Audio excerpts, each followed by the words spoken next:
Welcome to the deep dive. Today, well, you've given us something really unique to explore.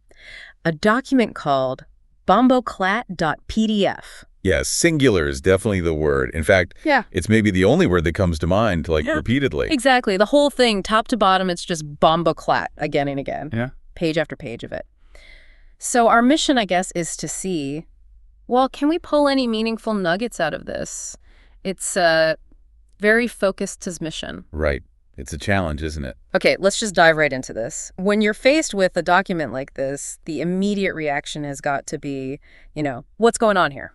Precisely. The absence of any other information, it forces us to consider the repetition itself as the primary piece of data. Yeah, it's all there is. It's a blank canvas, almost, with a single insistent mark. It's definitely not your typical report or article. It feels deliberate, though, right? Like, this level of repetition doesn't happen by accident. No, you wouldn't think so. Yeah. So what could be the intention behind it? That's the central question, isn't So- it? Even without explicit context, the sheer act of repeating a single word, well, it carries weight.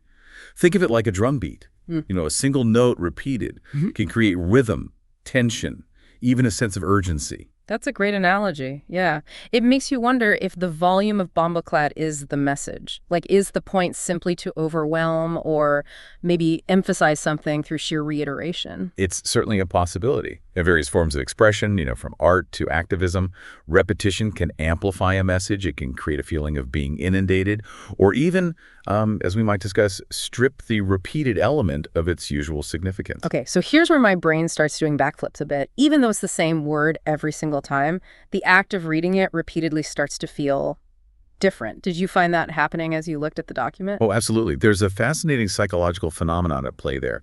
Initially, you process BOMBOCLAT as, a word with potential meanings. Right. But as it's repeated ad infinitum, your brain starts to look for variations, for a break in the pattern. Yeah, you're searching. And when none arrives, your focus can shift. So it's like your mind is actively trying to make sense of this unchanging stimulus. It's searching for something that isn't actually there. Exactly. It might start focusing on the visual appearance of the word on the page, the rhythm of the syllables as you mentally pronounce it, or even the individual sounds within the word itself. It's a shift from semantic processing, understanding the meaning, to a more sensory awareness of the word as just a physical entity. It almost becomes abstract, doesn't it? Like the sound and shape of the word kind of detach from its potential definitions. Precisely. And this is related to something called semantic satiation. If you repeat a word enough times in a short period, Oh, yeah, I think I've heard of that. it can temporarily lose its meaning for you. It's as if your brain gets, temporarily overloaded with that specific linguistic information. That's fascinating. So, okay, for you, the listener who sent this in, on one level, maybe this could be a playful experiment, a way to see how we react to such an unusual submission. Maybe there's a bit of humor in the sheer absurdity of it all. Indeed. Unconventionality can be a powerful tool for communication, even if the message is simply to provoke thought or, maybe just amusement. But let's push beyond that for a moment.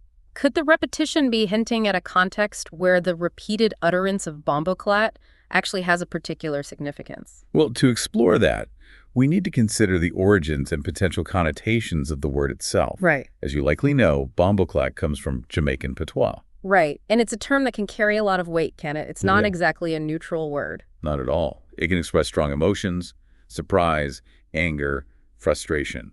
It can even be used as a general expletive, a strong intensifier.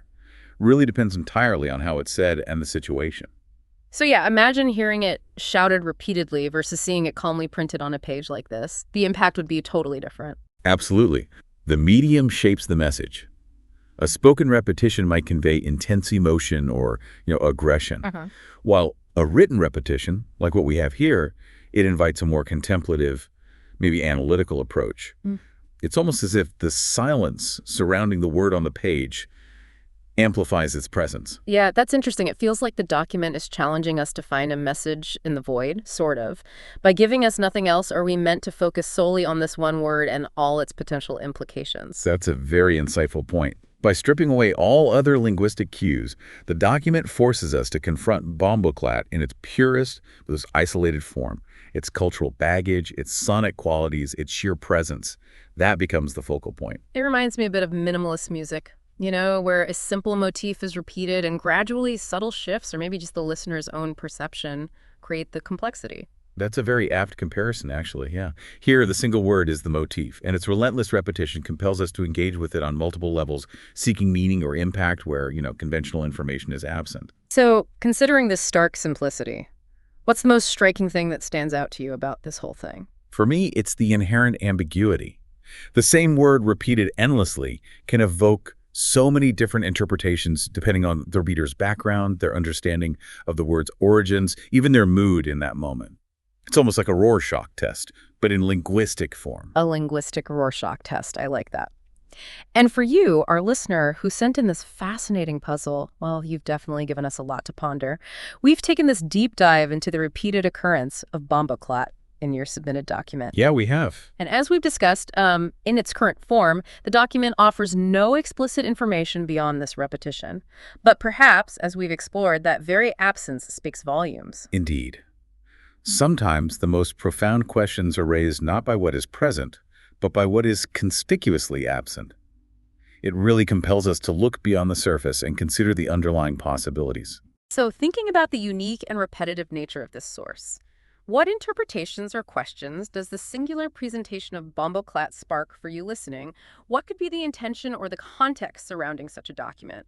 That, it seems, is the real deep dive we've taken today. Thanks for sharing this with us.